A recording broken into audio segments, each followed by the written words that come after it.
نمازوں کا ہر چیز کا اہتمام کرتے تھے۔ تو آج کی جو ہماری خاص ٹرانسمیشن ہے نا، وہ جو آیت ہے جس کے بارے میں ہم ذکر کریں گے، اور شاہ صاحب بھی اس کے بارے میں کچھ بتائیں گے تاکہ ہمارے چاہنے والے سننا چاہتے ہیں، اس آیت کے بارے میں دیکھنا چاہتے ہیں، وہ ایسی خاص آیت کہ جس کے بغیر آپ کا ایمان بھی نامکمل ہے۔ کیا کہ وَمَا أَرْسَلْنَاكَ إِلَّا رَحْمَةً لِلْعَالَمِينَ، کہ اے نبی ہم نے آپ کو تمام جہانوں کے لیے رحمت بنا کر بھیجا۔ اس کا آیت کا عمل بھی میں آپ کو بتاؤں گا، اس کی ترتیب بھی میں آپ کو بتاؤں گا اور سمجھاؤں گا، اور اس آیت کے بارے میں خاص کر کہ اس آیت کے ذریعے یعنی کہ دیکھیں آپ اللہ تعالیٰ فرماتا ہے کہ اے نبی ہم نے آپ کو تمام جہانوں کے لیے رحمت بنا کر بھیجا۔ اب تمام جہان کے یہاں تک کہ اللہ تعالیٰ اپنے بارے میں فرماتا ہے کہ الحمدللہ رب العالمین، کہ وہ تمام عالمین کا رب ہے، یعنی کہ جتنے بھی عالمین ہیں وہ رب ہے، اور جتنے بھی عالمین ہیں آپ اس عالم کی رحمت ہیں۔ یعنی کہ اللہ تبارک و تعالیٰ نے اپنے محبوب کو اپنے ساتھ ساتھ رکھا۔ اور اگر رحمت کی اگر بات کی جائے نا، تو رحمت ایک روشنی ہے، وہ روشنی کہ جس سے تمام عالم نور سے بھر گئے، تمام عالم منور ہو گئے، روشن ہو گئے۔ اس سے پہلے تمام عالم ایک اندھیرا ہو کا عالم تھا، جب کچھ نہیں تھا تو صرف رب کی ذات تھی، اور جب کچھ ہوا تو اس کے لیے روشنی کی ضرورت تھی، اور وہ روشنی سرکار دو عالم صلی اللہ علیہ وآلہ وسلم کی نور مبارک کی تھی۔ کیوں؟ کیونکہ یہ وہی نور ہے جو رب کا نور ہے۔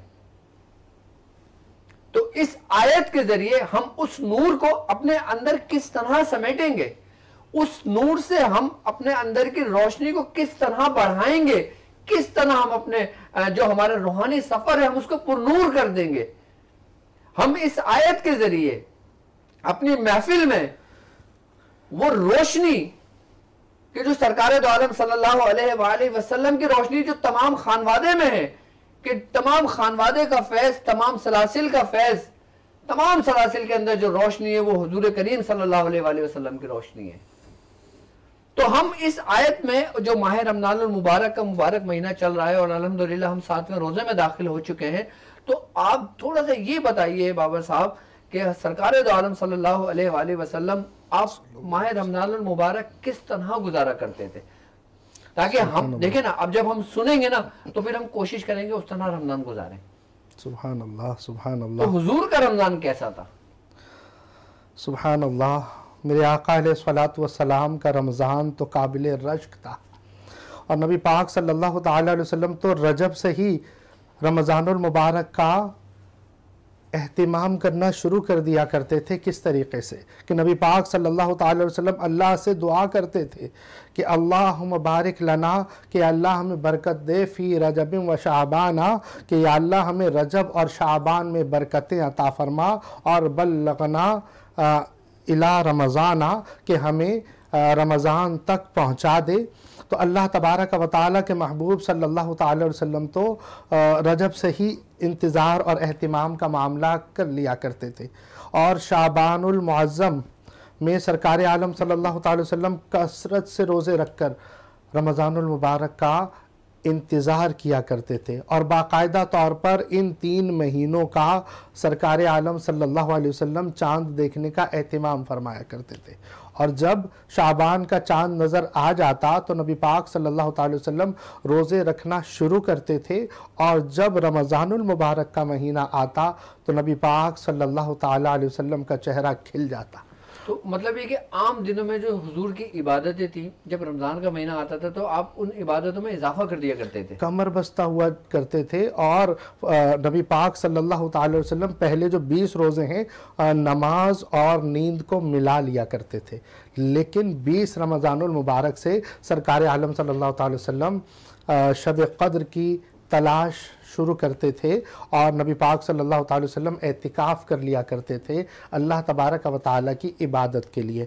اب جب رمضان المبارک آتا، اب دیکھیں نا کہ سرکار عالم صلی اللہ تعالی وسلم فرماتے ہیں کہ اگر اللہ تبارک و تعالیٰ نے اس امت کو عذاب دینا ہوتا تو اللہ تبارک و تعالیٰ ان کو سورہ اخلاص اور رمضان نہ عطا فرماتا۔ اور اللہ تبارک و تعالیٰ کا مہینہ ہے رجب، اور نبی پاک صلی اللہ تعالی علیہ وسلم فرماتے ہیں کہ شعبان تو میرا مہینہ ہے اور رمضان میری امت کا مہینہ ہے. اور یہ مہینہ ہے کہ نبی پاک صلی اللہ تعالی علیہ وسلم اس مہینے میں فرماتے ہیں کہ 4 کام کر لیا کرو.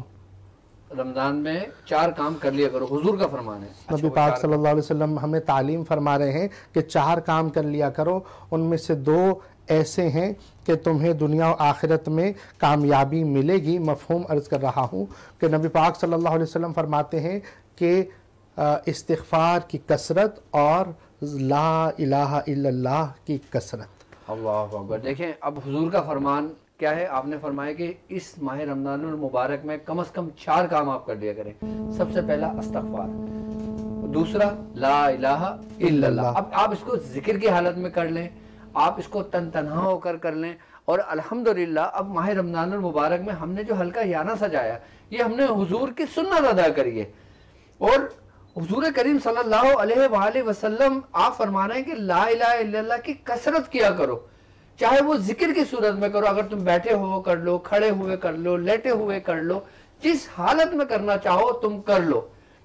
اور یہ وہ طریقہ لا الہ الا اللہ کا وہ ذکر جو سرکار دو عالم صلی اللہ علیہ وآلہ وسلم نے مولا کائنات حضرت علی کرم اللہ وجہ الکریم کو تعلیم فرمایا. آپ نے فرمایا کہ اے علی اس طرح بیٹھو، اے علی اس طرح تم لا کو ضرب دو، اے علی اس طرح تم لا کا ذکر کرو. آپ نے پوری ترتیب کس کو سکھائی؟ لا الہ الا اللہ کے ذکر کی مولا کائنات حضرت علی کرم الوجہ الکریم کو. اور پھر آپ نے فرمایا کہ سب سے افضل ذکر جو ہے وہ ہے لا الہ الا اللہ. افضل الذکر لا الہ الا اللہ و افضل الدعاء الاستغفار. اب وہ 2 بات پوری کمپلیٹ کرنے ہیں کہ دوسری بات جیسے نبی پاک صلی اللہ علیہ وسلم نے ذکر کا بتایا کہ استغفار کی کثرت کرو، اور ذکر نفی اسبات لا الہ الا اللہ کی کثرت کر لیا کرو. اور 2 کام ایسے ہیں جن کے بغیر تمہارا چارہ ہی نہیں ہے. وہ یہ ہے کہ اللہ سے جنت طلب کرو اور جہنم سے اللہ تبارک و تعالی کی پناہ طلب کرو. اللہم اجرنا من النار، کہ یا اللہ ہمیں جہنم سے آزادی عطا فرما.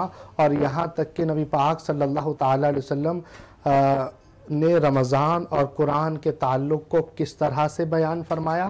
اور اللہ تبارک و تعالی کے پاک کلام کو دیکھیں کہ قرآن کا رب نے رمضان کا تعارف کیا بیان فرمایا کہ شہر رمضان الذی انزل فیہ القرآن، کہ شہر رمضان وہ ہے کہ اللہ تبارک و تعالی نے اس میں قرآن نازل فرمایا.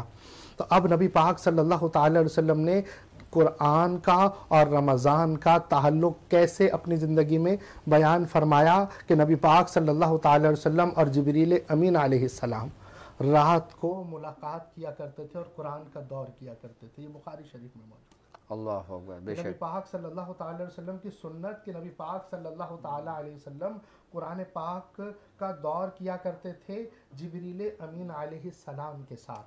تو قرآن کو اس رمضان سے بہت ہی گہرا تعلق ہے. مطلب جو لوگ قرآن پاک کی تلاوت کرتے ہیں اور جو لوگ حافظ ہیں وہ گردانے کرتے ہیں، جو کثرت سے قرآن پاک پڑھتے ہیں، وہ عام دنوں میں پڑھنے سے زیادہ ثواب رمضان میں ہوتا ہے.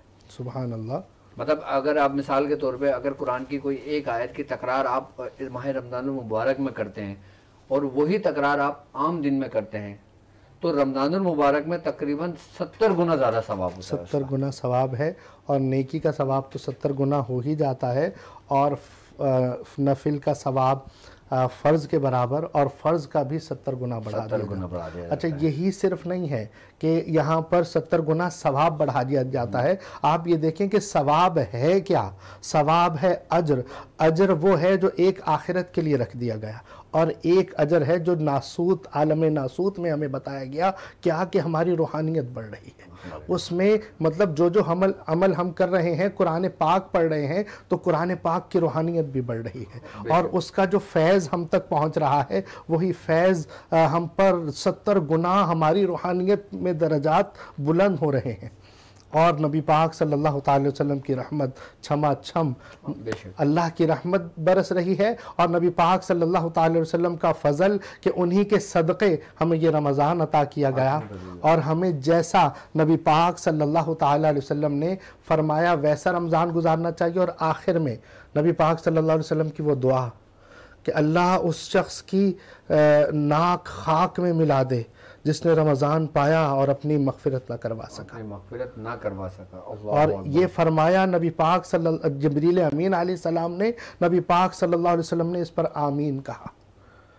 مطلب کہ ہمیں نبی پاک صلی اللہ علیہ وسلم نے مطلب مفہوم کچھ ایسا ہے کہ جس نے رمضان پایا اور اللہ کو راضی نہ کر سکا کتنا محروم رہ گیا، کتنا محروم رہ گیا، جبکہ اللہ تبارک